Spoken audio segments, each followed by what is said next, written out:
Hey, everybody. Welcome to 2025 and your Dawn of Autonomy podcast. By the way, our 5th year anniversary across its various iterations.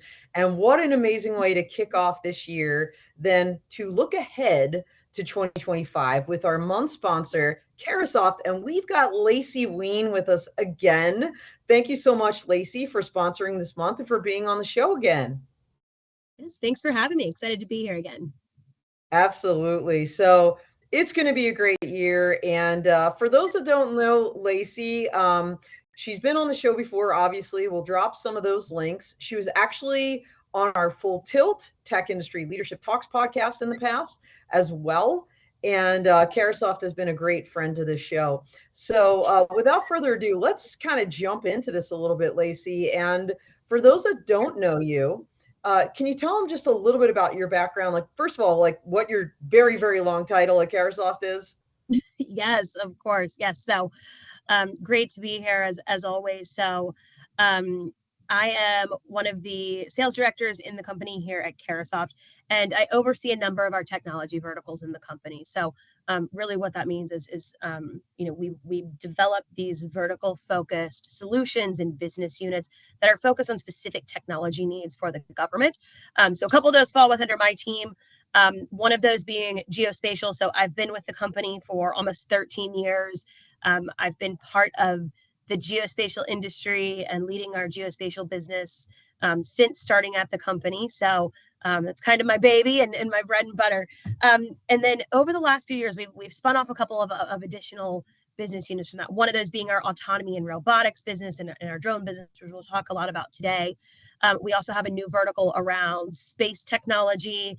And then in addition to that, I also lead our law enforcement and public safety technology team and our Oracle business as well. So lots of fun things. And again, there's a number of emerging technology companies that fit within those business units again, and along with, large companies that most of you have probably heard of as well. So yeah, a wide variety of things that my team focuses on, but it's always unique to me and interesting because I feel like when you really dive into it, like they all tie together in some way and work towards the same or similar missions. Well, they absolutely do. In fact, everybody out there, Lacey and I are at Edge in Las Vegas. It's the 20th year anniversary of Edge, what was formerly known as CES Government. And so we're actually in a hotel at the Palms, which is why we both have the eyeball behind us right now. But, and by the way, everybody, this Thursday at 11 a.m. Eastern, we'll be streaming a video from the full crew broadcast, basically event broadcast, combining Edge and CES, and there'll be an Edge segment. So stay tuned for more from Lacey and some other folks from Edge. But Lacey, let's take a second and talk just for a second about how Carahsoft has grown over the years. And then I want to laser in on 2024 before we segment into the primary topic of 2025. So let's talk kind of historically in this growth over those years. Yeah, of course. So it's always really exciting and incredible, I think, to talk about the company's growth. And just like Edge this year, it was Carahsoft's 20th anniversary as well in 2024. So we started in 2004. Our headquarters still remains in Reston, Virginia, as our primary office. If you haven't been there, I would invite any of you to come visit us if you're in the Northern Virginia area. We've got an incredible space where we frequently host events and trainings and meetings and lots of just awesome event spaces. The majority of the company is based out of our Reston office.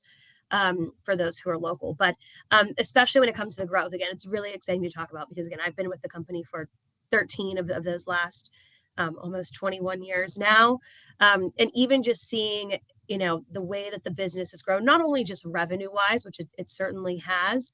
We were excited to cross 19 billion for 2024, which again, Wow. incredible revenue growth for us. I think the year that I first started there was the year, or the year after was when we hit our first billion. But it's incredible. I mean, again, seeing, going from a smaller office space with, a couple hundred employees to now having a couple thousand employees. you obviously see the growth by the numbers. But I think looking at just the way the business has evolved with, especially these technology verticals, again, I mentioned it, but it's something we started in the company, shortly after the company's inception. But those technology verticals, again, have grown and evolved. Like drones, for example, was probably not even on anyone's mind, or at least not that much 13 years ago. So to be able to, and space is now, especially out here at Edge, we heard a lot about space this week, and what that looks like for the future. And I think that's one of the incredible things to see with the company is just how we continue to innovate as the technology companies continue to innovate. And we're here to help support them and enable them and support our government customers to get the technology they need for their requirements in their hands.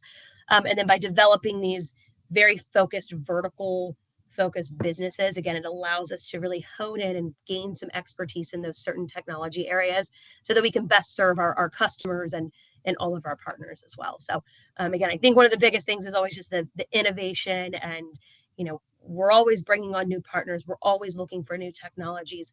We're always trying to find, hey, what's the next cutting edge thing, and how do we again continue to grow and evolve each of these individual business units as the technology evolves too. Well, and not only the technology, but the policy, right? So we had popped up there for a second, the Skydio drone. I know Skydio is one of your many, kind of collaborators and partners. We had Black Swift Technologies and Dr. Jack Elston here at Edge this week, featuring their SO drone that they do with, NOAA and dropping into hurricanes and whatnot.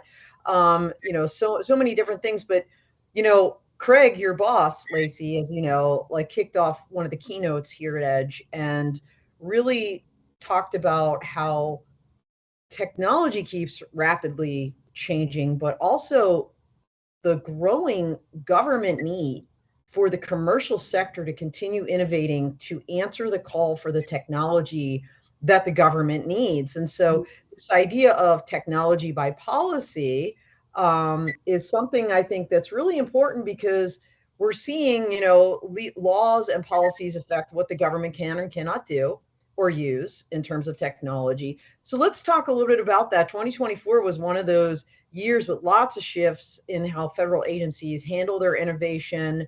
And you guys saw a huge evolution in AI and cloud solutions in government. Tell us a little bit about, how technology has been affected by policy across the board. Yeah. So, like you said, Dawn, tons of change in that technology policy. And I want to, explain a little bit about what that is too, is, one of the things our company does so well and that we're really focused on helping our partners with is understanding, hey, what is that policy? How is it changing, and how does it impact the government's needs, so that, again, we can ultimately, sell them the technology they need and find the solutions that are a right fit for them. And again, as we've all seen, it's changed over the last year, the last couple of years. There's going to be additional changes along with the new administration as well. But I think, especially when it comes to, like you mentioned, AI and cloud, those are always, they're hot topics. They have been for quite a while. And it's been really interesting to see just how that's evolved from, kind of AI and cloud as a concept or kind of an entryway of, okay, we're getting into this, to now AI and cloud are everywhere. And Dawn, I know you've seen this week too, even at the Edge on the agenda. I'm like, most of these sessions have AI integrated into it, but there's nothing just on, hey, it's just AI. It's always AI and something else, because AI is everywhere. It's ingrained in, every part of the mission, every part of the job. And it's becoming a piece of, kind of a standard essential piece of, just the day-to-day mission and every piece of technology that the government's using. So I think, we're going to see, certainly those conversations around AI are going to continue. It's going to become more comfortable for everyone, more familiar, and just, again, become a fully integrated piece and of everything we're doing. It's already everywhere. Well, it is. I mean, and even CES, right, across town here. It's just I've received so many notices about AI and this, AI and that, AI infused whatever. And when you think about the government and the technology policy, they're saying we're using AI, we're going to use it. What I find really interesting is that at the same time, there's not a lot of guidance or policies within the government on this. And that's been a big topic of discussion. Should there be laws? Should there be regulations? And so more to follow. I think 2025 is going to be a super interesting year. And that's really a great segue, Lacey, to talk about 2025 and this look ahead. Lots of legislative updates, I think, on the horizon here, especially that could impact autonomous systems and the robotics sector, with regards to the federal government. And probably, we see this all the time, the state, local, tribal, territorial governments sometimes follow suit, right? SLTT. So let's first talk about the National Defense Authorization Act for fiscal year 2025. I'm pretty sure there's a huge underscore for uncrewed systems, UXS, not just drones, but uncrewed systems across the board, multi-domain. Tell us a little bit about what you believe we should be expecting to see as a result of that. Yeah, so you're absolutely right. There is, a big increase in some of the things that you'll see in the NDAA around the uncrewed systems, robotics, and all overall autonomous technologies and how those play a role specifically in national defense. But again, like you said, Dawn, some of those things also then translate into, from the Defense Department into the federal civilian space, state, local, tribal. But I think a couple of the key things to note in the NDAA and what you're going to see there, there's certainly, increased funding, which is exciting for all of us. So these enhanced budget programs, such as, things coming out of DIU, are really focused on just autonomy engineering for, the next generation combat vehicles. Lots of things around just the integration of autonomous technology. So there are efforts on transitioning hybrid and electric vehicle takeoff and landing aircraft and autonomy, technologies into military service and military requirements. Huge increases around supply chain security. So I know that's, not a new topic for us, but yeah, it's almost like finally, right? Like exactly, yes. Yeah, so we'll see more of that in there too, with just the development of the supply chain risk framework to boost domestic manufacturing capabilities for critical components in these uncrewed systems, and just understanding, hey, what is the supply chain? Where are these pieces coming from? How are we getting them? How are we acquiring them? And how do they make up, the bigger picture? And then we'll probably talk about this more later too, but a lot around counter UAS. Again, I think that's going to be there. As we all know, there's a lot of challenges around, challenges and discussions around counter UAS now. So I think we're also going to see some initiatives around addressing those types of threats and again, additional options available. Yeah, we kind of ended the year with this hysteria around these New Jersey air quotes drone sightings. Yeah, I had my 5 minutes of fame on Fox News about that. Yes. But look, if it spurs some good around counter UAS, and when I think about counter UAS, Lacey, I think airspace awareness and the importance of giving our SLTT brothers and sisters out there already to detect and track and maybe in some cases be able to mitigate, then okay, great. That would be really huge. You mentioned, Lacey, AI, and if there was one technology that was like the standout tech in 2024, I think we both agree it was AI. And we know this is going to continue going forward into 2025. AI is infused in robots, in drones across the board. I know the House had an AI task force and made a number of recommendations with regards to AI that's relevant to this drone industry and so many other industries. Can you walk us through a little bit with regards to those that task force report and some of the key policy recommendations that they're making around AI? Yeah, of course. Yeah. So the House does have an AI task force, and they've released a bipartisan report advocating for sector-specific regulations and an incremental approach to AI policy. So a couple of those recommendations that you'll see include, really some sector-specific regulations. So tailoring those AI regulations to specific industries to address these types of unique challenges and risks that they're facing. Adopting, a step-by-step approach to AI legislation, which is going to allow for the adaptability, as the technology evolves. And then a big emphasis too, just on ethical AI. So ensuring that these AI systems are developed and deployed ethically with a focus on fairness, accountability, transparency, and all that good stuff. Yeah, and like we just said, oftentimes the state level will mimic what we're seeing at the federal level, and so that's, the federal Congress. What are you saying, in terms of state level AI initiatives, legislation or otherwise? Yeah. So, the states are definitely, mimicking some of what federal is doing, or kind of, following the similar approach as what they're doing, because again, these policies are so critical, and they're so important at both the federal level and the state level. So state governments, right now there's over, I think, 150 bills related to the government's use of AI that are being considered in 2024. Wow. So at the state level, yeah, I know, it was like a lot. It's crazy. Some of these emerging trends at the state level, include just the AI inventories and impact assessments. So mandating these state agencies to maintain inventories of their AI systems and conduct impact assessments to evaluate potential risks and, what those potential benefits are as well. Establishing, oversight mechanisms and guiding principles to ensure that responsible AI, is used within state agencies. And then a number of pilot projects as well. So launching these focused pilot programs to explore AI applications in public services, and just aiming to overall enhance the efficiency and decision making at the state level. Yeah, wow, 150. And by the way, everybody, a really great website out there if you're interested in what's happening at the state level for any topic in terms of legislative efforts.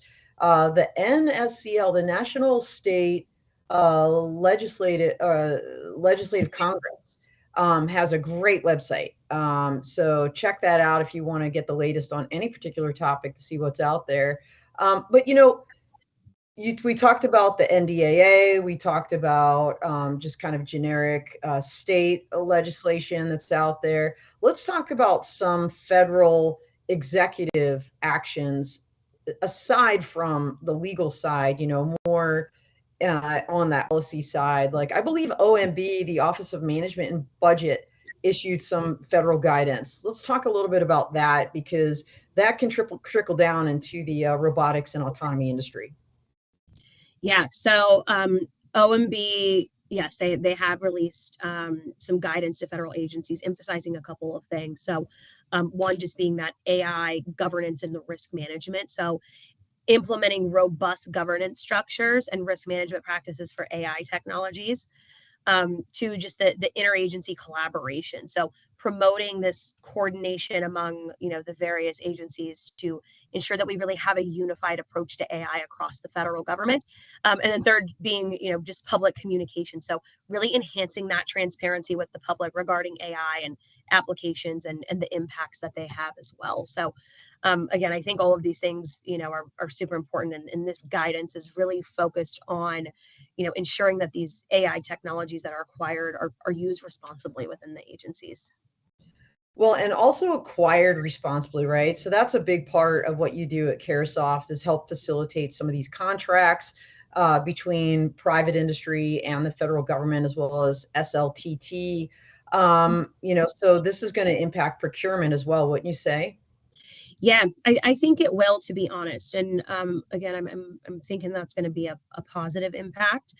And like you said, we have a big focus on these government contract vehicles, and that's one of our top priorities, is making it easy and effective for the government to buy the technology they need. So whether they're using on the federal side, a GSA schedule, or NASA SOUP, or an ITES contract, or one of the other many contracts out there. And again, tons on the state side and local government as well, like NASPO and Omnia, and again, a few others. We've also got some education focused contracts, and a number of things that we already have in place that again help the government, procure the technology they get more effectively, more efficiently.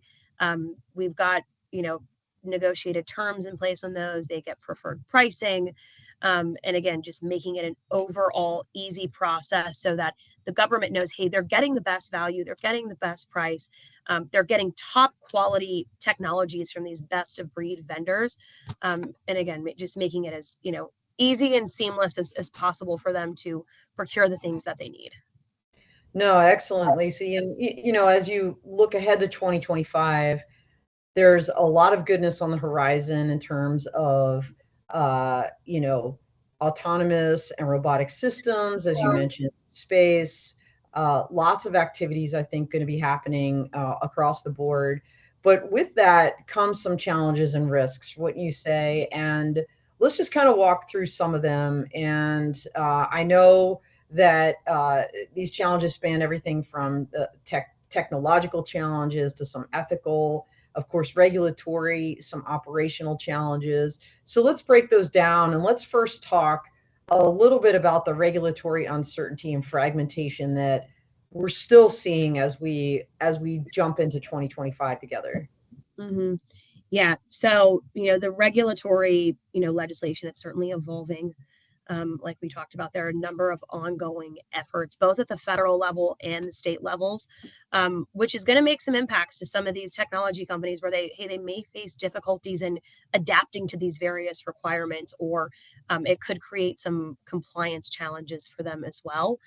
But I think, again, it's something that we've started to see already, and I think we're going to continue to see that in 2025. So, if, as a technology provider, just having that expectation that some of these regulatory things may change, and again, the hope is that they will continue to evolve and evolve in a positive way. But as we kind of work through that in the new year, some of this may bring some complications and challenges that we may be unfamiliar with today. Well, and on a global scale, of course, right? As standards continue to evolve, not just in our own country, but any company operating on a global scale has to look at, are our standards, our regulations, are they aligned or misaligned with that, for example, in the EU or otherwise? So this isn't just a localized issue. This is a global issue. Lacey, when I was at the GUTMA, the Global UTM Association's Harmonized Skies event, that was something they were raising, when it comes to UAS traffic management, was kind of the disconnect in the global approaches to UTM, and how that really makes it difficult for companies that want to operate in more than one country. So I think we're going to continue to see that, and hopefully we'll also, though, continue to see maybe a convergence as maybe one company starts doing things in a great way that other folks start kind of falling into line with. So more to follow there. But, when you think about robots, when you think about drones, any autonomous vehicles, at the end of the day, they're like flying, walking, swimming computers. And let's talk a little bit about the security risks that are on the horizon. Yeah. So security and cyber risks are still going to be, they're going to be a top priority for 2025. Again, as we've seen the last couple of years, I think that's continuing to become even more and more of a priority as we focus on just the security and the cyber risks. But again, you're right. All of these autonomous systems, specifically these ones in the defense and critical infrastructure space, they're primary targets for attacks. So it's critically important to secure these AI algorithms, secure the robotic platforms. They're all going to be they're all acquiring data, and we've got to keep that data protected. We've got to keep it secure. It's going to require constant vigilance and constant innovation to be able to effectively do that. And again, that also ties back to, I know earlier we mentioned just like the supply chain security, which again, I think is still increasingly important to just ensure the integrity of these components that are being used in these, autonomous systems and robotic devices. So whether that's semiconductor sensors, all of those things remain, so critical with just these increasing concerns over any foreign dependencies. Well, and it's funny because people are like, oh, well, my, rotor blades aren't beaming information back to X country. Well, if that's where you're getting your blades from, or let's just say your batteries, hypothetically speaking, and they turn off the spigot, that's a problem for you and for the rest of us. So this is why supply chain security is so critical. It doesn't matter what the part is. and what it's doing. If it's something that's important to your autonomous vehicle, it's something that maybe we should be looking at making here. So moving on, look, as we think about AI, as we think about these basically very complex computer systems, there's a lot of different ethical and bias concerns, I think, that arise from some of these systems. Walk us through a little bit of that. Yeah, for sure. So, there's certainly an algorithmic bias. So, just the risk of biased decision making by AI driven autonomous systems, it remains a pressing issue, particularly in areas like law enforcement, healthcare, defense. Like again, it's still considered a really pressing issue. Um, and then again, going into even just like the transparency and accountability. So, being able to actually determine the liability in cases of autonomous system failures or accidents, it's going to continue to be a legal gray area. So again, I think we'll see some more focus on that in 2025 too, with just the transparency, the accountability, and how these the ethical bias concerns are handled. Well, and all of these things, of course, dovetail into public acceptance. And I think that's something that across the board we need to continue working on. While it was super fun to be on Fox News to talk about like the New Jersey drone thing, what it really hurt my heart a lot was the fact that all people were talking about was that and just thinking negatively about drones. That's just one example. That erodes public trust, right? Whether those were drones or not. It took, the industry in some respects took a hit because of that. So, as you look at public trust and acceptance going forward into 2025, what are some things that jump out at you, Lacey? Yeah. So again, I mean that's it's a huge priority for the new administration, is just regaining some of that public trust. And it does come with, certainly comes with the transparency like we talked about. But, in the autonomous space, the public certainly there's a number of safety concerns. We've seen, especially recently, a lot of these high profile incidents involving, autonomous vehicles, aircraft, drones. And those types of things as they happen can really, erode public trust, and it can sometimes slow that adoption of these types of technologies too. So I think it's, going into the year, it's just critically important to, continue to, for the government to continue to be transparent about those things, gain that public trust, and all these things. Like, again, we've heard so many interesting stories this week about these autonomous vehicles and the incredible capabilities and all the great things that they're doing. That most of the public doesn't always hear about. So I hope this year that we get to tell more of those stories and share those with everyone as well. Yeah, that's a great point. The drones for good stories are the things that need to be on the Discovery Channel, right? Like that's my dream job, but I don't know if I'll ever get it. But Lacey, as you also kind of think about some of the things that affect the public, we mentioned safety, we mentioned transparency, reliability, privacy. Privacy is one of those things.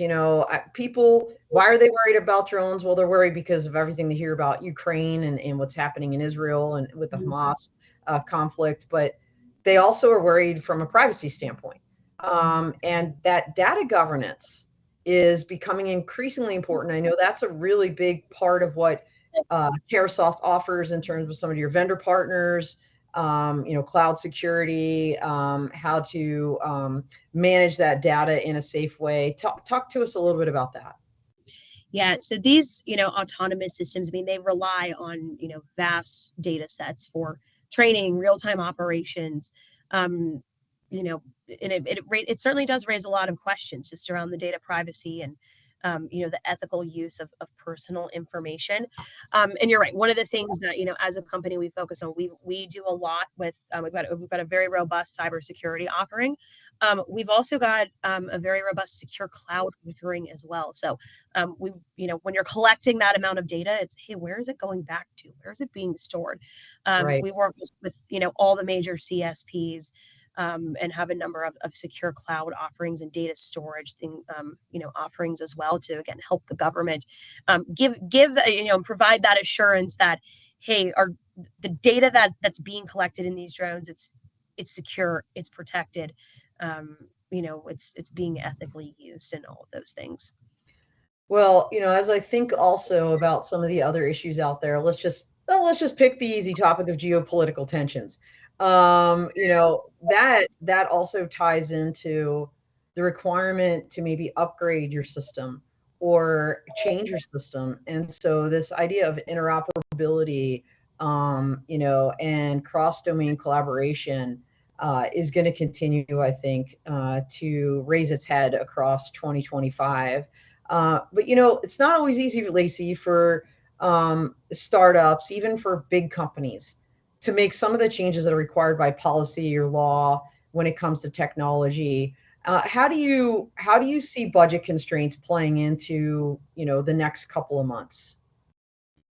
Yeah, so there certainly might be some budget constraints, just as there are some shifts in the economy and shifting in national priorities. So it could limit the funding for some of these autonomous projects, specifically in the non-defense sectors. But autonomous technologies are increasingly viewed as strategic assets.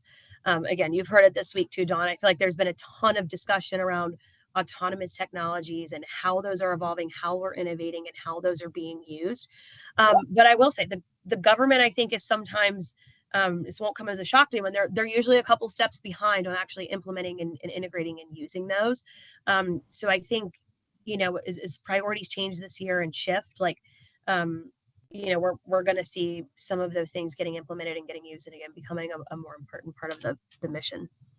Well, as you said, I think we heard about Replicator last year. Some money was put against that. Autonomy and drones, big topic, and is going to continue to be a topic. Walk us through what we're seeing here on this slide, Lacey. Yeah, of course. So this slide, again, it's a little bit of an eye chart with a lot of words, but a number of things that I think we're going to see. Again, there's a significant amount of funding in the budget that is allocated towards robotics and autonomy and technology. This funding is typically going to, it's going to fuel investments in AI. It's going to fuel investments in just focusing on developing these capabilities, with real-time object detection, adaptive learning. And I think, again, all of these things are just a great way to help strengthen the partnerships between the DoD, the technology innovators, and just accelerate the deployment timelines to boost some of this operational efficiency. Well, and to foot stomp the fact that the DoD doesn't make stuff, right? They kind of break stuff. And so they're looking to industry to make these things for them. So some really good opportunities, I think, coming up over the next year, including Replicator and more to follow on that. But also on the FAA side, we heard a $4.4 million announcement from them looking at drone research, education and training grants. So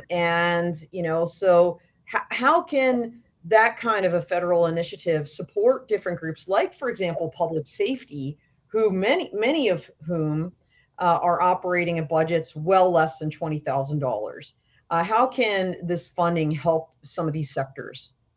Yeah, I mean, these, it's always so exciting to hear when, some of these grant programs become available, especially for these public safety agencies that are able to take advantage of this to get new technologies into their organizations. I was talking with one of our friends this morning who's in the law enforcement space, and was talking about their agency working on, finally getting to the point of working on implementing a drone program, which is, incredible. And it's challenging. It's hard for these agencies with small budgets. So this federal grant funding it's huge. And I think the biggest things are, using this funding so that agencies can actually, expand their technology efforts. They can get new technology and they can get it integrated. And see how that's going to work, and again continue to make it part of their mission, and get access to something they maybe wouldn't have had initially. Again, it makes a huge impact to them as well, and just continues to get those innovative technologies and that new technology into agencies across the U.S.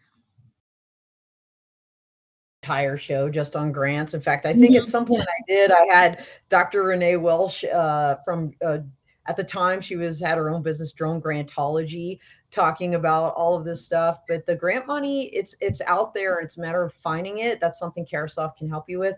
And by the way, everybody, Law Tech Connect 2025, 19 May in Houston, Texas, co-located with Exponential.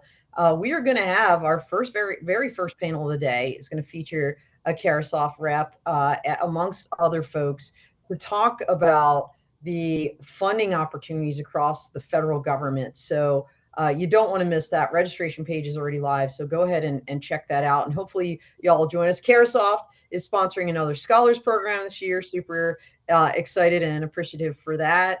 But with regards to some other opportunities, I think, Lacey, wouldn't you agree we're going to see some training and certification opportunities, maybe resource sharing, regional hubs, things like this? What in kind of the spectrum of things, kind of at the grant level and that federal money that might trickle down, what might we expect to see? Yeah, definitely going to see, some standardized training and certification programs that are federally backed. And really the goal of that is just to ensure consistency in these drone operations across agencies at the federal level and the state and local level. And it reduces the need for these agencies to each go through the process of developing their own programs and their own training content so we can help, I think we'll see some standardization around that. Training partnerships. So agencies being able to partner with these academic institutions or partner with technology providers that can offer some type of subsidized training or simulation and environments for these various use cases. We'll definitely see some focus on training throughout the year. And then that kind of goes hand in hand too with the resource sharing. So getting these, or establishing these like regional drone hubs so that multiple agencies can share drones, they can share their operational expertise, they can maximize their limited resources and just learn from one another on how to best, optimize their program. There's also some discussions about just some, federal equipment loan initiatives and again, giving, the federal government helping give the ability to smaller departments to temporarily access some of their advanced drone technology during emergencies or during special operations, and again, figure out how it's going to fit into their organization. No, that's excellent. I know, as I look back on 2024, there were, the Dallas Key site really stands out in terms of an operational evaluation. Now, they were sharing airspace. They weren't necessarily sharing equipment, but they were absolutely sharing data amongst their different systems. And I feel like we're going to see a lot more of these pilot projects because the FAA gave, that green light in terms of, hey, this isn't just for Dallas, this is national. And I feel like we're going to see a lot more of that, Lacey. So that's super exciting, and hopefully coming to a city or a town near you. Let's talk a little bit about the replicator program. I mean, I think we hit that, but everybody's very interested in DoD and kind of what's happening there. And we saw some money coming out. You've been involved in some other DoD-focused programs like the Leidos CHS-6 contract and things like this over the last year.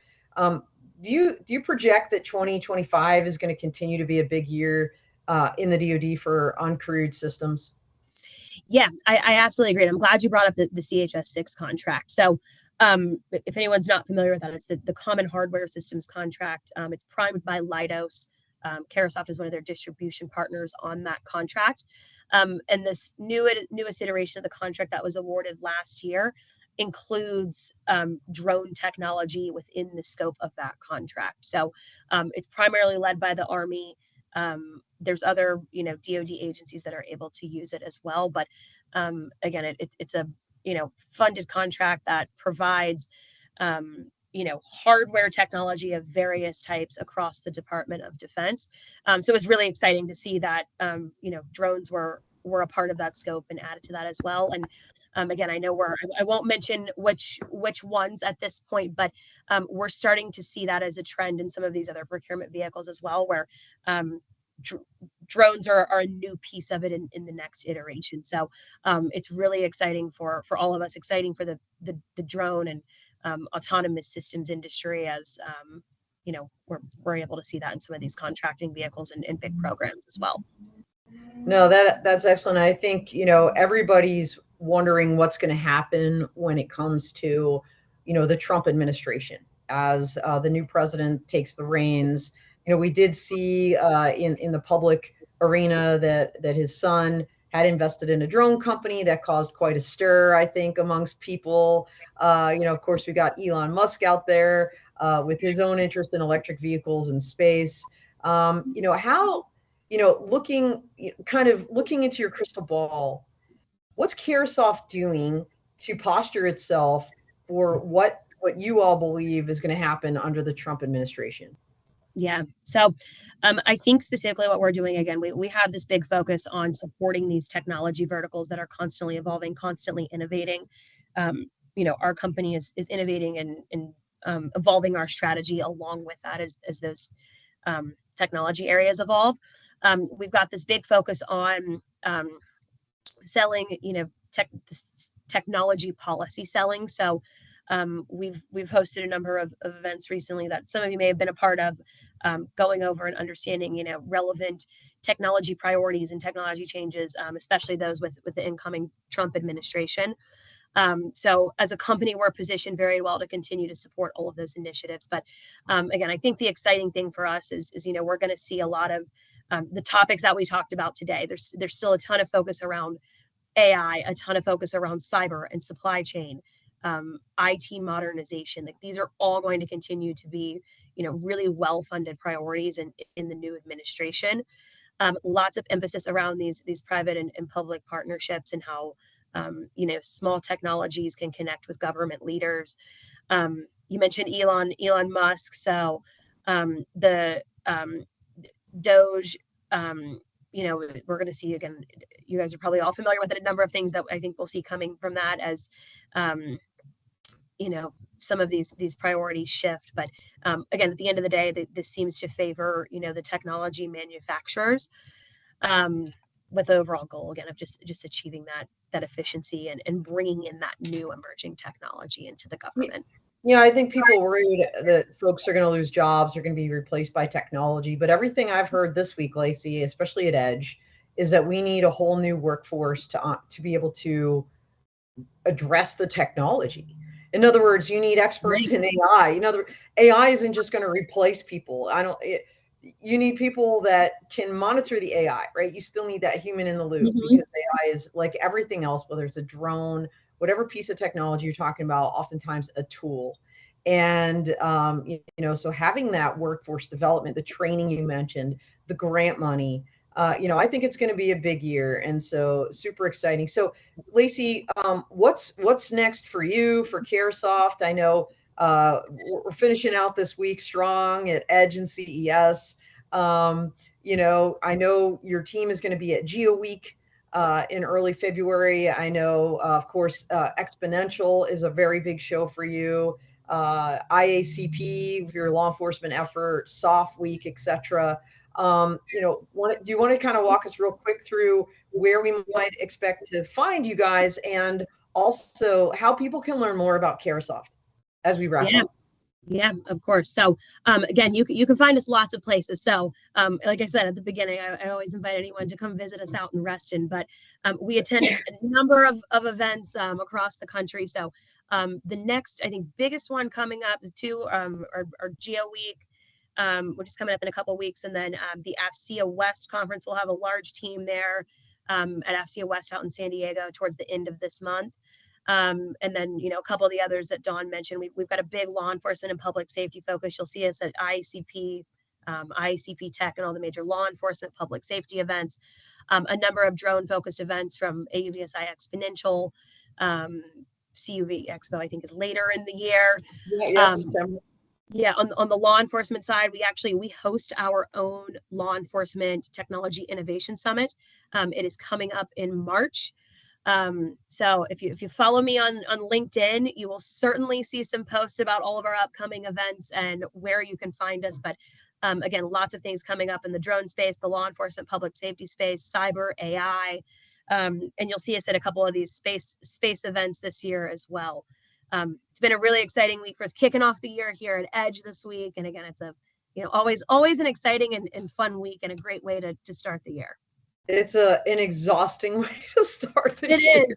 It is. I'm It's gonna, great. after the holidays and then right into Vegas to kick off the new year. It's always a big sprint, but super excited about the prospects of this year. This 2025 look ahead has been spectacular, Lacey. Thank you so much for your expertise, your insights. Really looking forward to seeing hopefully a lot of this come to fruition on a positive note, and of course to continuing to work with you and Carahsoft down the road. So thank you everybody for watching. And Lacey, once again, how can people reach you? You said LinkedIn, but how else? Yes, you can find me on LinkedIn. My phone number and email should be on there as well. It's probably the best and fastest way to connect with me. My email is also lacey.wean@carahsoft.com. So would love to connect with all of you. Awesome. Well, thank you everybody. Thank you so much. We are out here.